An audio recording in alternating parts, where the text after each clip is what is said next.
Hola, hola, buenos días, buenas tardes y buenas noches, desde donde sea que nos estén viendo y escuchando.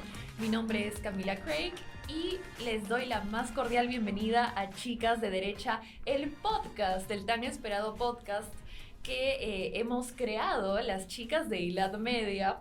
Aquí ya pronto les presentaré a mi primera invitada y co-host, pero antes quiero contarles un poquito acerca del concepto de este espacio que nació de hecho con mucho cariño para poder acercarnos a todos ustedes y por ahí conversar de temas un poco más de batalla cultural, un poco más rebuscados, pero que igual le importan, ¿no?, a la juventud. Acá podrán ver comentarios, entrevistas, reacciones, igual noticias de batalla cultural, un poco de todo, la verdad, hasta ping pong de palabras vamos a tener. Así que, pues sin más, les presento a mi querida co-host de esta temporada. Ella es Magda Núñez, periodista de ILAD Media, fundadora de Una Voz Diferente y activista pro vida, antifeminista, antiprogre y todo lo demás. Un montón de antis. Muchos antes, pero de todas maneras buscando traer nuevas opciones ante estos movimientos progresistas. Muchas gracias, Cami. Para mí es un honor poder compartir esta mesa contigo y el inicio de este proyecto que creo que va a ser súper chévere porque no es una opción que haya para las chicas ahí afuera. En tanto contenido que existe, creo que nunca he visto todo un podcast de chicas de derecha donde podamos hablar sin pelos en la lengua sobre todo lo que vamos a hablar. Así que a buena hora. Tal cual, ¿no? Este es casi como un té de tías, pero de tías jóvenes. Sí, tal cual. Bueno, jóvenes con corazones de tías, pero que igual somos jóvenes, así que nos entendemos, aquí nos entendemos. Magda, el día de hoy he traído algunas noticias que quiero comentar contigo, ya que por supuesto pues la vena periodística siempre está a flor de piel, ¿no? Y quería contarte que Nayib Bukele ha anunciado una agresiva reducción del Estado salvadoreño y va a pasar de 3.000 funcionarios a 500. Wow, o sea, Nayib es un basado.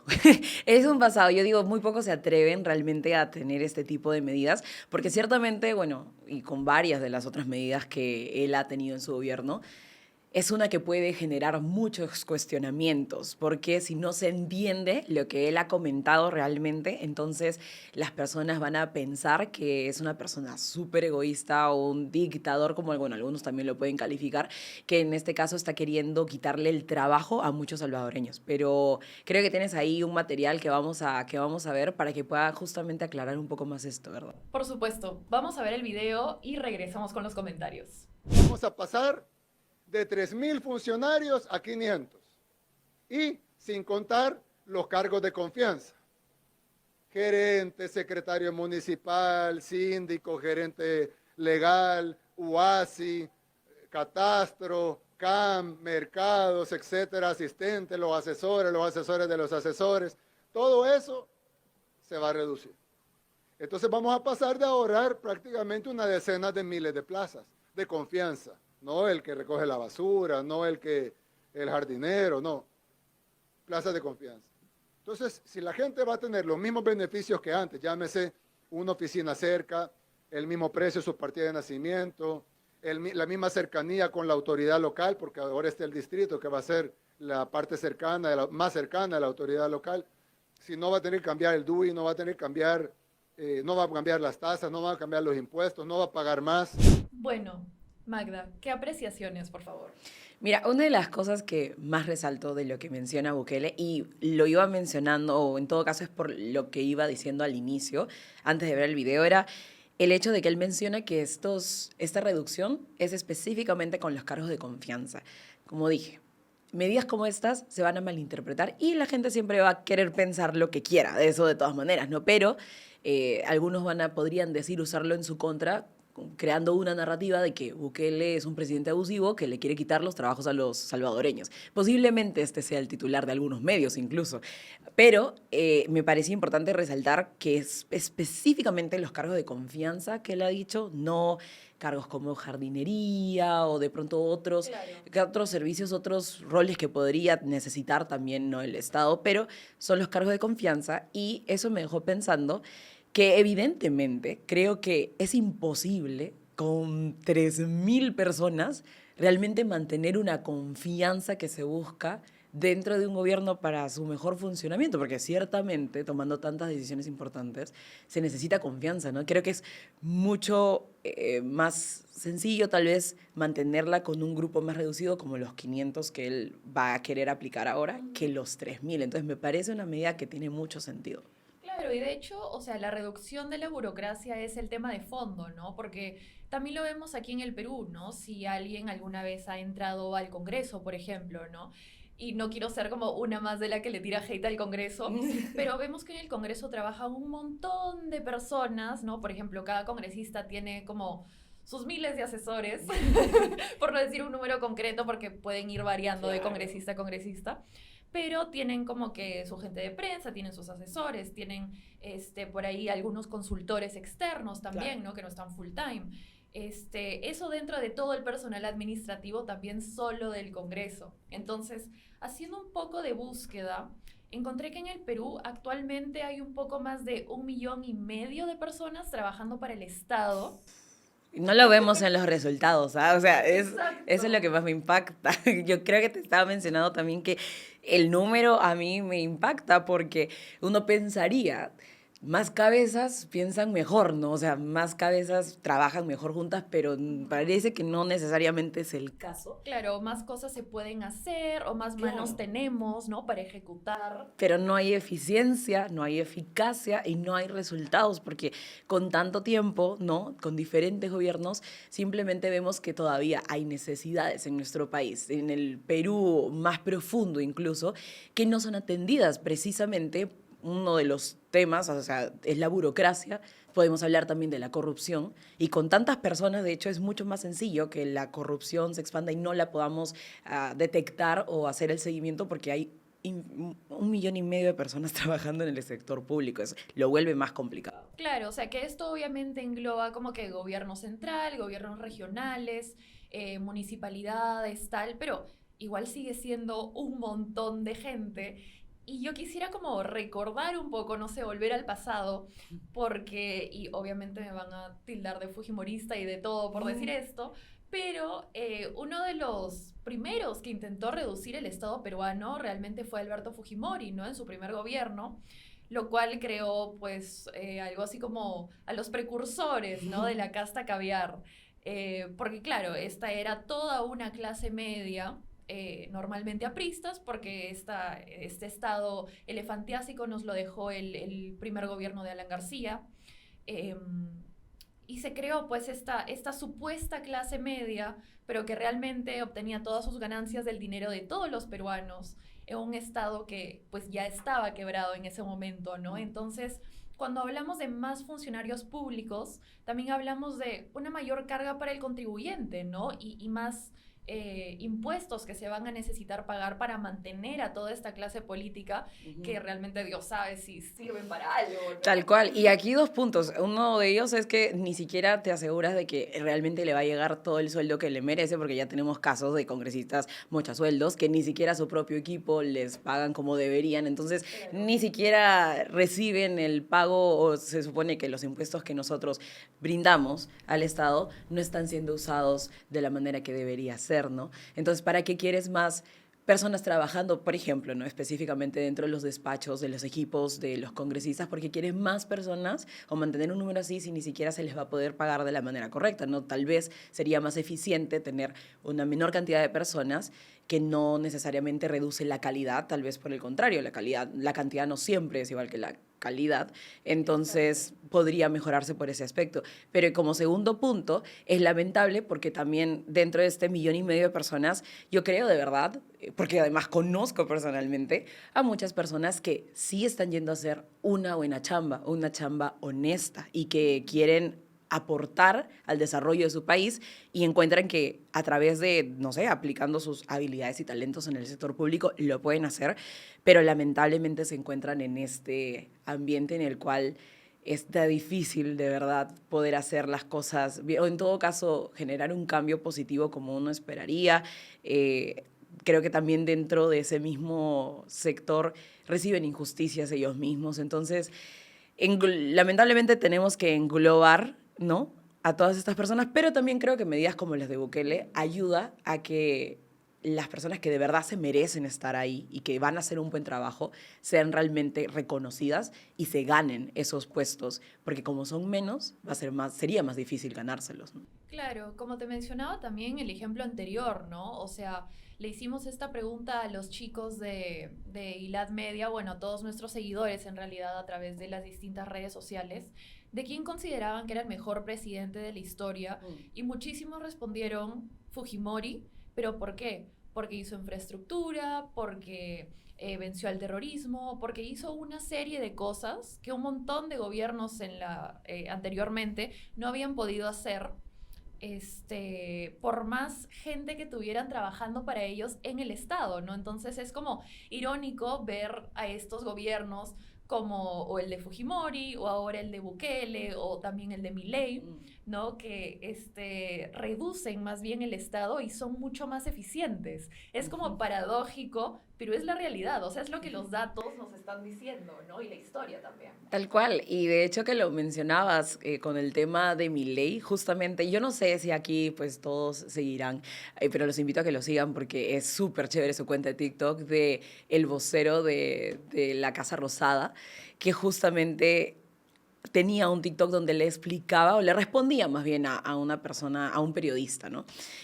Que cuestionaba el despido masivo que iba a comenzar a hacer el gobierno de Milei. Despido masivo entre comillas. Exacto, ¿no? tal cual. Eso también iba a mencionar, porque él dijo que en realidad ese concepto de despido masivo que estaban manejando ellos ni era tanto, porque en realidad lo que ellos habían dicho era que sí se iba a quitar o en todo caso a borrar por completo el empleo militante, eso en particular, pero luego los despidos que se realizarían era bajo el criterio de si de verdad necesitamos este tipo de puestos, necesitamos este tipo de cargos, o sea, priorizando la necesidad que se tiene, especialmente...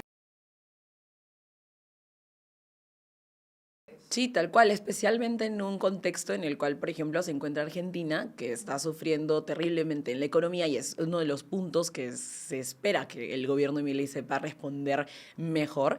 Entonces, sí, pues estando en un contexto como ese, no están para gastar de más. Entonces, se tiene que hacer ese tipo de medidas. Pero siempre creo que cuando se trate de reducir el Estado, cuando reduces los trabajadores que vayan a estar ahí, estás reduciendo el Estado. Entonces, esta figura de reducirlo es algo que siempre va a hacer que la izquierda se despierte y comience a decir, no, no, no, espérate, aguanta, ¿cómo vas a hacer eso? No, porque Porque les quitas las consultorías y les quitas los puestos de trabajo y las prácticas para sus hijos y etcétera, etcétera, ¿no? Pero finalmente, o sea, yo creo que mientras más trabajadores siempre va a haber más burocracia, siempre van a haber más peros y por último, o sea, si fueran buenos profesionales de verdad, podrían competir en el sector privado sin ningún tipo de problemas. Entonces, yo no sé por qué paniquean tanto si están tan seguros de sus capacidades, en verdad, ¿no? Y si quieren mejorar la calidad de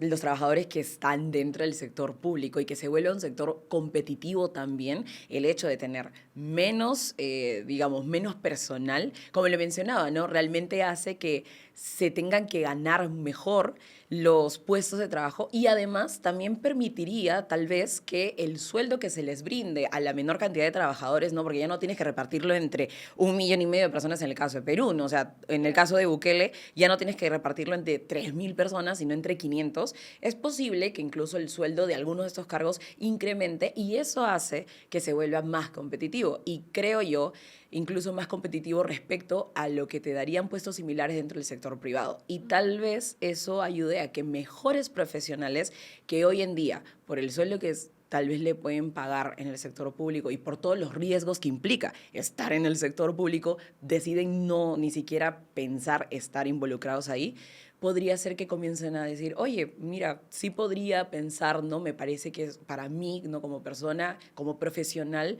es una buena opción estar en el sector público y capaz, nuevamente, o sea, puede mejorar la calidad de profesionales que tenemos trabajando para el país y yo creo de verdad que así debería ser el sector público, un sector competitivo con el privado. Pero bueno, ahorita en nuestro país no es, pero esperemos tal vez que con esta medida, en todo caso en El Salvador con Bukele, pueda justamente irse dirigiendo hacia esa realidad, ¿no? Ojalá, ojalá. Nos hemos desviado un poquito del tema de El Salvador, pero está bien porque estamos en Perú.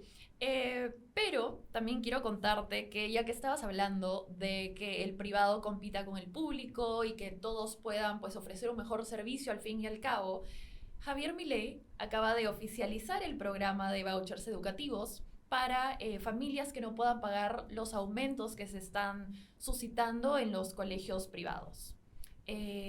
Aquí tengo la noticia completa. El gobierno de Javier Milei lanzó el programa de asistencia vouchers educativos para los hijos que estudian en colegios de nivel inicial, primario y secundario. Hay algunos requisitos. El ingreso familiar no debe ser mayor al equivalente de 7 salarios mínimos.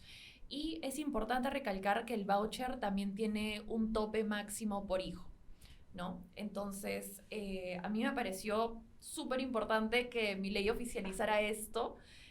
No sé qué opinas tú al respecto, qué tanto conoces de los vouchers o qué opinión tienes sobre esta nueva política.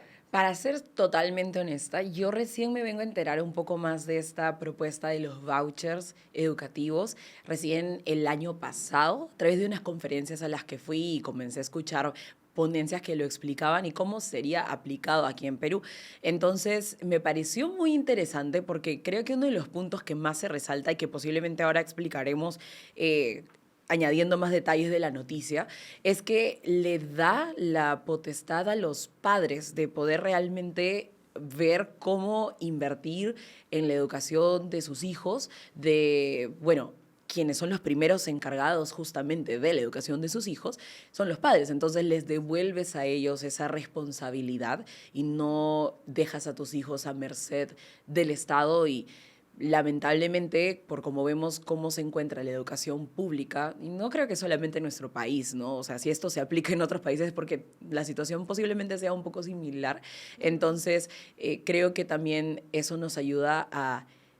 Bueno, como les decía, creo que lo principal por ahora que podría decir es justamente el hecho de que le devuelves la responsabilidad y poder sobre eso de decisión a los padres, ¿no? Claro, lo cual está buenísimo porque finalmente pues cada padre de familia tiene la potestad, ¿no? El derecho de decidir sobre la educación de sus hijos y qué aprenden y qué no aprenden, ¿no? Uh-huh. Obviamente esta medida en el caso de Argentina actualmente está un poco más relacionada a mitigar un poco los efectos de la inflación, ¿no? O también del contexto económico que está heredando Javier Milei.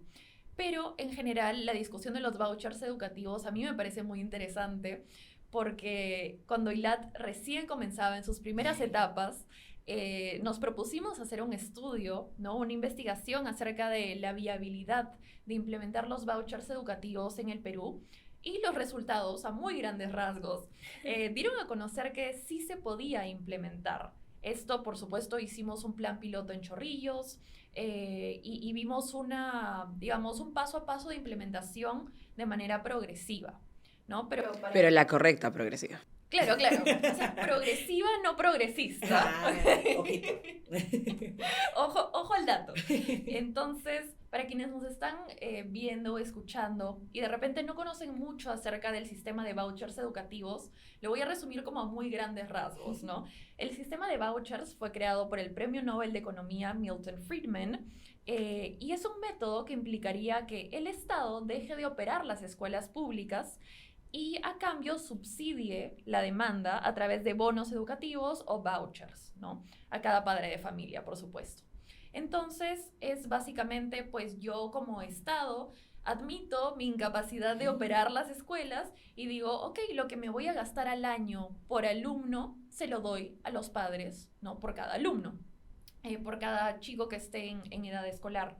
Y a mí esto me parece fenomenal, porque sobre todo en el Perú vemos un déficit enorme en infraestructura, en calidad de profesores, en calidad de currícula educativa también, ¿no? Si tú comparas colegios públicos con colegios privados, muchas veces, la gran mayoría de veces, la diferencia es abismal, Sí, sí, totalmente. Lo que es triste realmente, ¿no? Porque uno pensaría, bueno, con el Estado tienes la oportunidad de que si no realmente no tienes los recursos como familia, puedes descansar de saber que la educación de tus hijos no va a parar porque tienes escuelas públicas, ¿no? Pero, Claro.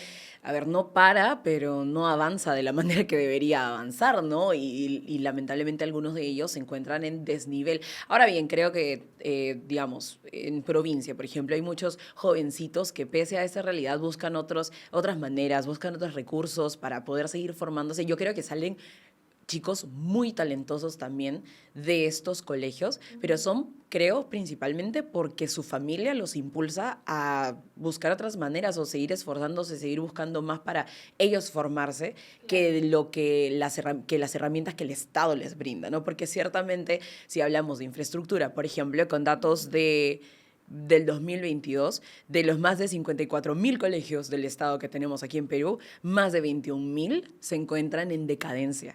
Y hay algunos que se caen, o sea, a pedazos, literalmente. Ahora con la época de huaicos que enfrentamos, ¿no? A inicios de año igual, también vimos cuán pocos colegios estaban preparados, sabiendo que su zona es, digamos, tiene altos riesgos de sufrir estos huaicos, ¿no? O desastres naturales, cuán poco preparados se encuentran y qué trágico fue, porque como fue ahí justo a inicios de clases, de nuevo de vuelta al colegio, tuvieron que atrasarse semanas, días, las clases de estos colegios públicos, porque terminaron muy mal después de estos eventos, ¿no? Entonces, sí, pues, o sea, ¿cómo le das tranquilidad también a los papás de que sus hijos van a estar educados si ni siquiera tienes colegios que tienen la infraestructura correcta para, ¿no? Y esa es una buena opción, porque lo que yo tengo entendido, y en todo caso esa fue la propuesta que yo escuché también dentro de estos conferencistas que te mencionaba, es que este cheque que se le entregaría a los padres de familia, más bien no es directamente a ellos que se les entregaría, sino que ellos escogerían. O sea, bueno, en todo caso no sé si es la variación que yo he escuchado o es así en un origen. Creo que depende mucho de cómo el país decide aplicar esta Claro, política pública. claro. La idea que yo escuché por ahí fue justamente que no se le entregue directamente este cheque a los padres de familia, porque también puedes decir, se puede armar una mafia alrededor de esto y entonces los padres pueden pedir ciertas cosas y no usar el dinero para la educación de sus hijos, no puede pasar. Pero lo que se planteaba era que ellos escojan el colegio, pues puede ser un colegio privado, ¿no? Entonces el Estado directamente al colegio le iba a dar ese cheque o ese bono. Claro, como beca 18 más o Ujú, menos, ¿no? tal cual. Y entonces como que reducirías la posibilidad de que exista una mafia alrededor, de que los padres se aprovechen y pues usen el dinero para otra cosa. Pero la verdad es que, bueno, si uno se pone a pensar, ¿no? Las escuelas públicas son financiadas igual por estos padres de familia, o sea, porque son sus contribuciones. Entonces realmente el dinero que les están dando no es simplemente un regalo tampoco del Estado, sino que es casi como una devolución de. Entonces les están dando lo que ellos contribuyen, pero digamos, eso que ya pagan con los impuestos, ahora sí va a ser destinado, digamos, de una mejor manera y con, digamos, una mejor calidad de educación, ¿no? Claro, y también y una mejor infraestructura, como mencionabas hace un momento, ¿no? Definitivamente. Porque justo también me quedé pensando no solo en el tema de la calidad educativa, sino en el bienestar psicológico de los chicos que van a estos colegios, ¿no? Porque, por ejemplo, ¿cómo te puedes tú concentrar en, no sé, aprenderte la tabla del 9 si en cualquier momento puede llegar un huaico y arrasar con todo? O si no tienes papel higiénico en el baño. O, por ejemplo, si eres una chica y estás en un colegio público donde no hay agua potable, hay ciertos días del mes donde la vas a necesitar más. Tal ¿Sí o no? ¿Sí o no? Entonces, es complicado, ¿no? Y yo creo que hay mucho egoísmo por parte del sector educación a nivel estatal de no querer innovar con este tipo de propuestas o por lo menos intentarlas, ¿no? Todos están como muy cerrados, dicen se van a tirar abajo la educación pública, van a privatizar la educación, esto que el otro, pero realmente no se están dando cuenta de que probablemente no hay nada peor de lo que los chicos están recibiendo ahora, ¿no? Entonces, ¿realmente nos haría daño probar algo nuevo? Yo creo que no. Exacto, mira, la verdad es que creo que hay menos riesgos que, digamos, y más beneficios que podrían salir de intentar esa opción. Yo creo que es una propuesta muy innovadora. O sea, cuando yo la escuché, genuinamente dije, esto me parece, yo nunca lo había escuchado nuevamente, entonces era como, me parece una innovación. le das nuevamente, digamos, la potestad a los padres y al final creo que el enfoque tiene que ser qué es lo que podemos hacer para mejorar la situación de quienes más necesitan esta educación, que son los niños, ¿no? Porque de pronto puede existir todas estas trabas que coloca el sector de educación en el país, te puede hacer cuestionar qué intereses hay detrás, porque para que no estén dispuestos a hacer cambios. O sea, porque si uno continúa haciendo lo mismo por tantos años, no puedes esperar tener resultados diferentes. Entonces, de pronto intentar esta opción que parece de pronto colocar nuevamente en el beneficio central, los beneficiantes centrales a los niños y adolescentes que van a recibir la educación y fortalecer de alguna manera también el rol de los padres que tienen dentro de esa familia, me parecería que estaría muy interesante. Ahora, ¿quién lo vaya a aplicar aquí en el Perú? No lo sé, pero me parece que podría ser algo que sí podría funcionar. Bueno, mira, hubo todo un cargamotón contra el ex ministro que se volvió viral, Óscar Becerra, no sé si te acuerdas, por un evento que hicimos justamente en ILAD, porque él se mostró de repente a favor de probar los vouchers educativos. Es como que deslizó la opción de, por ahí sería, claro, como que sería bueno intentarlo. No se mostró totalmente a favor, porque obviamente es una persona que cree bastante en la educación pública, pero se lo bajaron por eso, ¿no? Y bueno, por decir que todo estaba lleno de caviares y denunciar las consultorías y tal, ese es otro tema. Pero a lo que voy es que sí hay muchos intereses detrás, como tú mencionabas, ¿no? Y uno de estos grupos que mantiene, por así decirlo, un monopolio sobre la educación en el Perú es el SUTEP, ¿no? El Sindicato de Maestros, que de hecho también se pronunció en contra, que hemos invitado múltiples veces a hablar en distintos programas del tema y nunca ha querido venir, diciendo que pues la ultraderecha quería privatizar la educación y la ultraderecha, chicas de derecha. Pero, ¿qué hacen ellos realmente por los estudiantes, no? Son maestros que viven de licencia, como un cierto profesor rural que llegó al asiento presidencial. Tal cual, eso iba a mencionar. Exacto. Entonces, ¿realmente les queremos confiar a ellos la educación de nuestros hijos? A mí me parecería, y esto ya como para cerrar el tema de los vouchers, me parecería súper interesante aplicarlo, por ejemplo, primero en las poblaciones vulnerables. Porque estas personas, llámese personas con síndrome de Down, con autismo, con alguna discapacidad o personas con, sí, alguna discapacidad intelectual, por ahí no tienen a dónde ir a estudiar, ni siquiera en inicial, ni siquiera en primaria o en secundaria. Entonces, estamos hablando de un grupo poblacional que genuinamente no tiene ni la infraestructura ni el plan educativo y, ¿por qué no? Igual sus padres son ciudadanos que pagan impuestos de una u otra manera, porque ya sabemos que la gran recaudación en nuestro país es a través del IGB. Paguen sus impuestos, por favor. Esto no les desanime.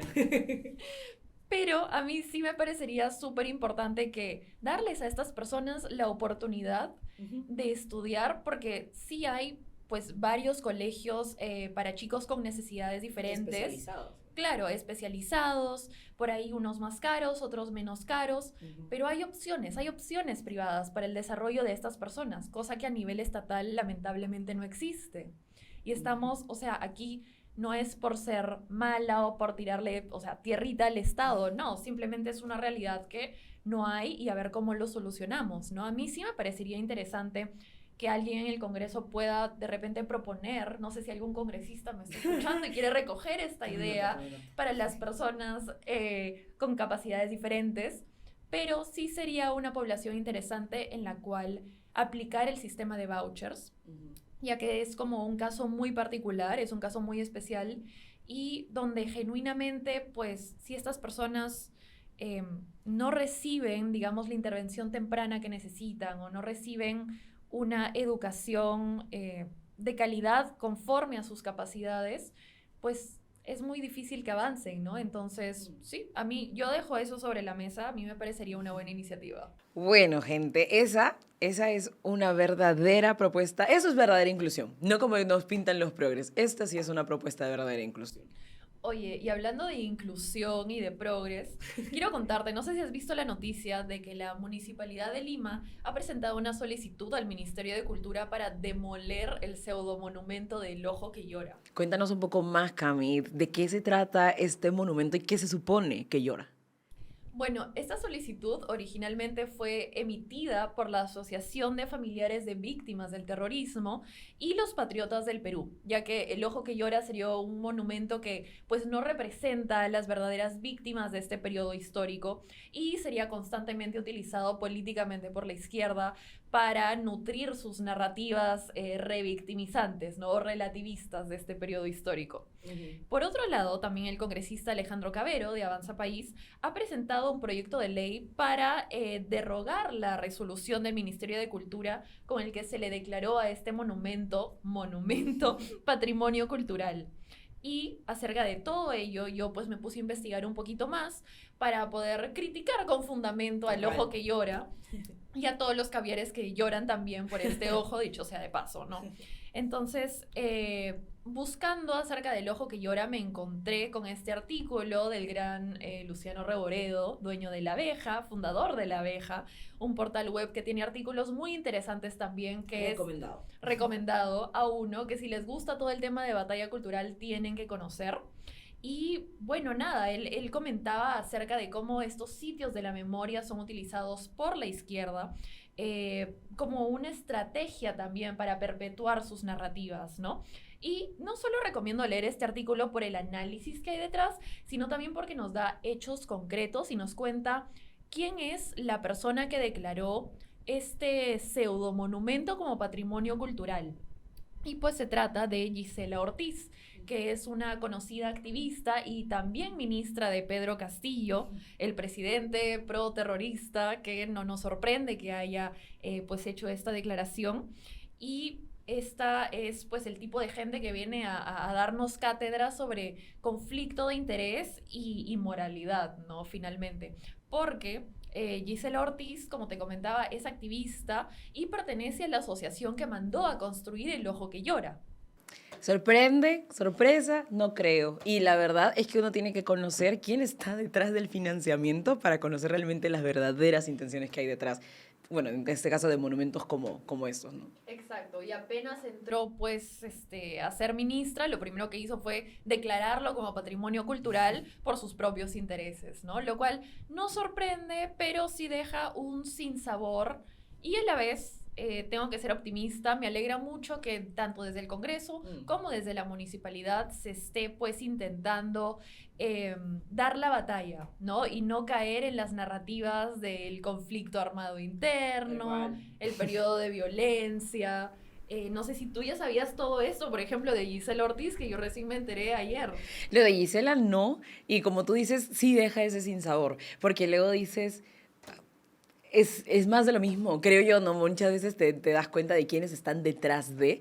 Pero justo que mencionabas el artículo de Luciano, quería leer específicamente una parte del artículo que a mí me parece que justamente nos explica cuál entonces es esta narrativa que están tratando de comentarnos o que nos están tratando de vender a través del Ojo que Llora, ¿no? En particular, él mencionaba, como tú lo decías, que es el rol de este tipo de acciones es tergiversar la historia. Y aquí lo leo, no lo cito, es negar los crímenes de la izquierda terrorista y sus aliados, ignorar los excesos de las tiranías comunistas y a la vez promover un discurso de victimización que les permita desprestigiar a las fuerzas del orden.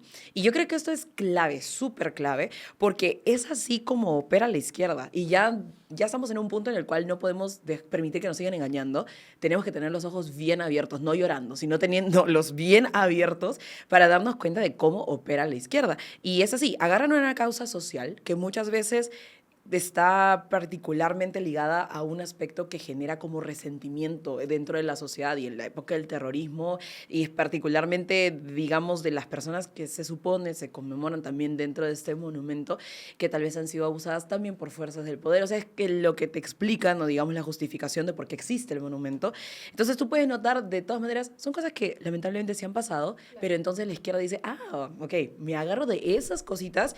O sea, que son excepciones. Exacto, de esas excepciones excepciones, no cositas, perdón, de esas excepciones, situaciones lamentables que sí sucedieron, pero son excepciones, pero que tienen en ellas enraizadas mucho rencor, ¿no? Mucho rencor. Entonces, agarran esa causa social que tiene rencor detrás de ellos y comienzan a desarrollar una narrativa noble a partir de eso que termina como engatusando también a la sociedad y te hace sentir como, ah, no, yo también debería sentirme empático por estas situaciones, y así oculta sus verdaderas intenciones. Y entonces ahí es donde yo encuentro el núcleo del problema, porque te está ocultando cosas, no te está contando todo completo, como bueno, creo que también lo habíamos visto, que dentro de las víctimas de este monumento, incluso hay personas que son reconocidas terroristas. Entonces, no te lo cuentan completo y una verdad a medias es una mentira al fin y al cabo. Entonces, todo discurso de izquierda siempre debe leerse entre líneas, porque hay algo entre líneas y van a querer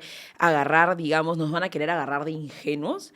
Pero yo creo que debemos estar a un punto de poder ganarles estando más despiertos. Por supuesto, sobre todo los más jóvenes, ¿no? Que por ahí no han vivido este periodo histórico, nosotras no lo hemos vivido de primera mano, pero por supuesto que a la izquierda no le conviene recordar pues que Sendero Luminoso era maoísta, mariateísta, de completa izquierda radical, ¿no? La izquierda más rancia en toda su expresión, comunistas.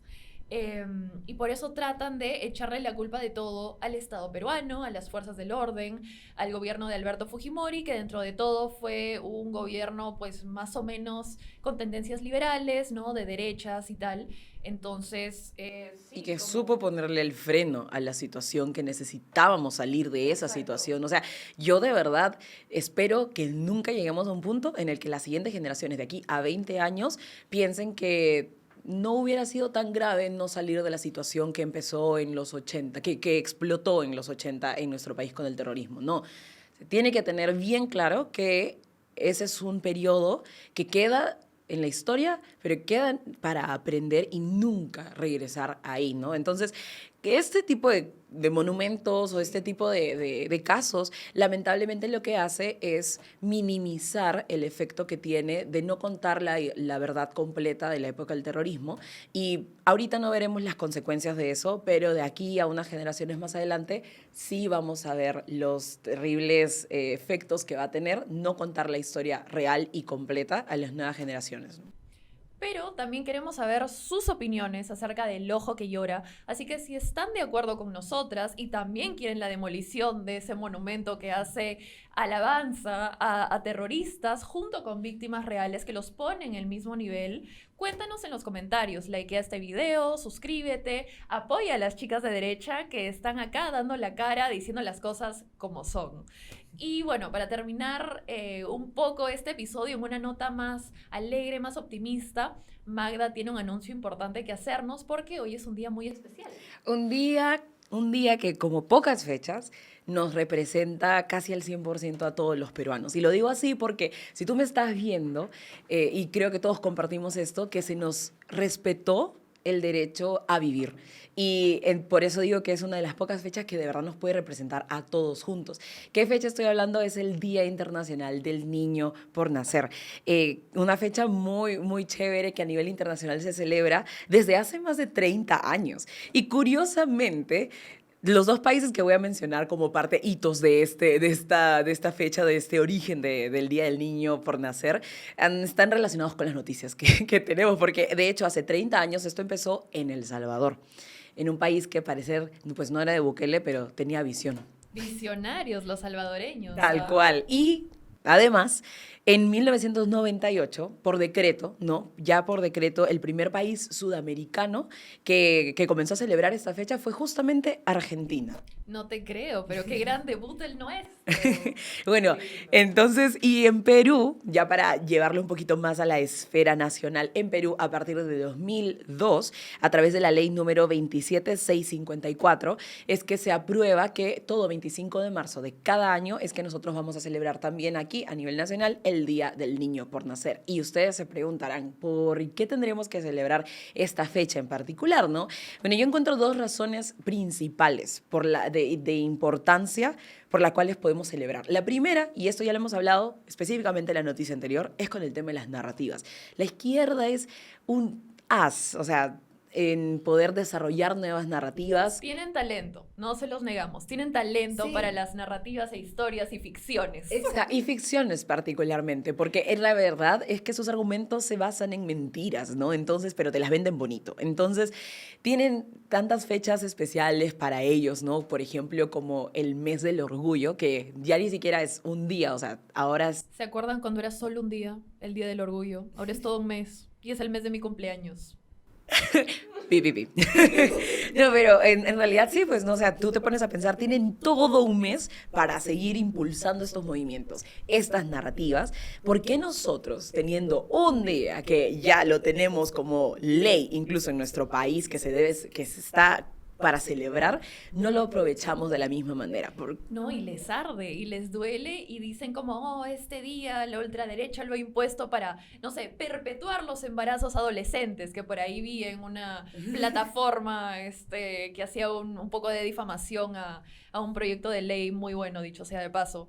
Pero sí, o sea, lo usan también para demonizar cualquier causa que pueda defender la vida y devolverle la dignidad al ser humano, ¿no? Porque, Sí. como tú dices, el día del niño por nacer, ¿qué significa? Del niño que está en el vientre.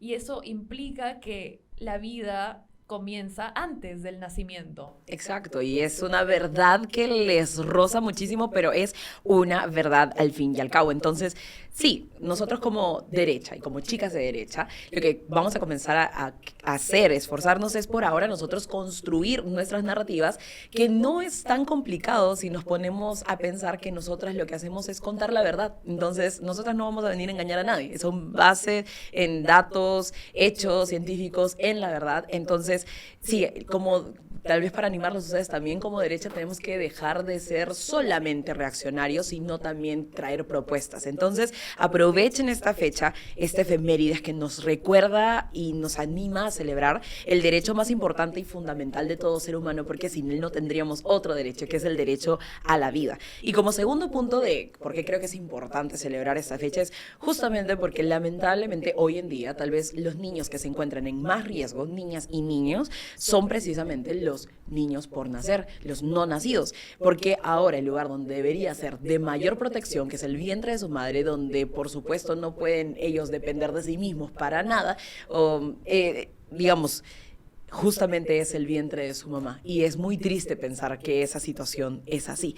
Y uno se puede poner a pensar también, ¿no? O sea, claro, no todos nacen en las mejores situaciones, hay situaciones precarias, por supuesto, pero incluso organizaciones internacionales como la ONU tiene propuestas, tiene programas para poder atender a niños, por ejemplo, que sufren de desnutrición, niños que sufren en pobreza y diferentes situaciones precarias que a veces se usan de excusa para promover el aborto. Pero la misma ONU es la primera en promover el aborto hacia esos niños. Entonces, claro, yo por eso digo que hoy en día los niños en mayor riesgo son los que se encuentran en el vientre de su madre, porque lo que se busca es matar a los no nacidos, porque el aborto no es otra cosa que matar a los no nacidos. Entonces, yo creo que entonces es necesario alzar nuestra voz en un día como este para poder frenar las agendas globalistas como la abortista, que lejos de traer soluciones para la situación que enfrentamos en nuestro país, realmente lo que consigue es que se legalice la matanza de niños en el vientre. Y podemos aprovechar un día como este para alzar nuestra voz y defender las dos vidas.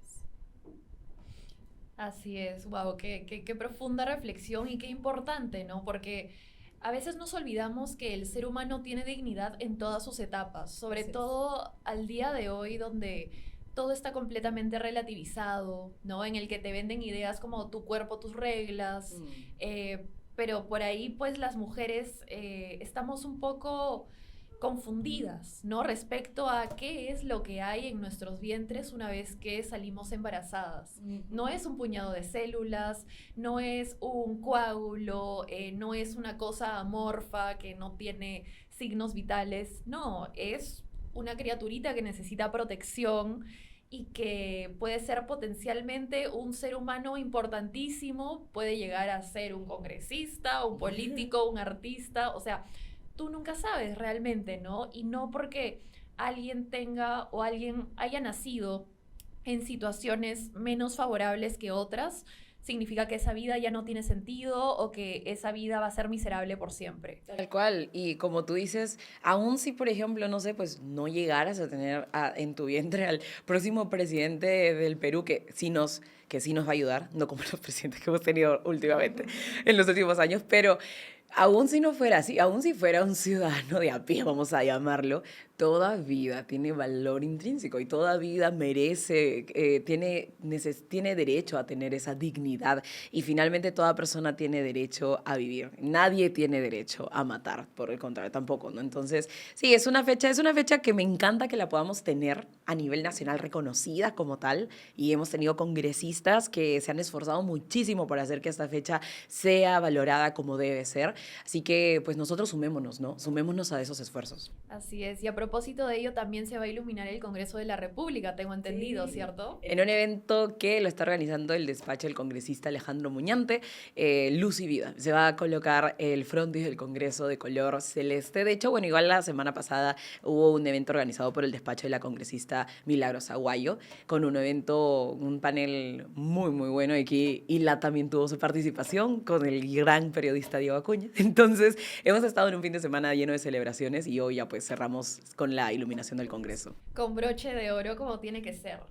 Antes de terminar, y ahora sí, antes de terminar, vamos a hacer un pequeño ping-pong de palabras como para marcar el tenor y que nuestras siguientes invitadas vean que no solo hablamos de temas serios, pero que también sabemos divertirnos. Claro, ¿no? Y cuando hablamos de temas serios, también se puede hablar de forma amena, como lo hemos hecho. Y todas las risas que están off the record, algún día las sacaremos, lo prometemos. Dejen su like, si llegamos a 500 likes en este video. Publicamos los bloopers. Gracias a nuestros editores. A ver, Magda, piensa rápido, ¿ok? Bukele. Lo quiero un presidente así. Milei. Es un crack. Burocracia. La que tenemos que deshacernos de. Educación. Tengo esperanza. Lindo. Memoria. Uf, mi cerebro se blanqueó. Sale el pin. Aborto. Muerte. Bien. Y para terminar, si tuvieras que elegir entre un Bukele y un Milei... No, porque me parece esta situación. No lo sé. Mira, yo creo... Tu crush. Aquí he publicado a todos, yo creo que un Bukele me parecería súper chévere por las medidas que ha implementado, por temas de seguridad, tal vez principalmente, porque yo siempre que pienso en Milei también pude haber dicho economía también, pero creo que posiblemente con un Bukele, yo creo que una combinación de los dos, no lo sé, yo quiero un presidente que sepa lo que... Que resuelva. Que resuelva como ellos, tal cual, esa es. Perfecto, Magda. Gracias por acompañarme en este primer episodio de Chicas de Derecha. Y estoy segura que serán muchísimos más a tu lado. Así es, yo estoy súper emocionada de poder aportar en lo que pueda y súper emocionada por ver los siguientes episodios. Muchas gracias a ti, muchas gracias a ustedes por acompañarnos. Espero que siempre nos sintonicen, que ya saben, dejen sus likes, sus comentarios, suscríbanse al canal de ILAD Media y síganos en todas las redes sociales. También nos encuentran como Chicas de Derecha.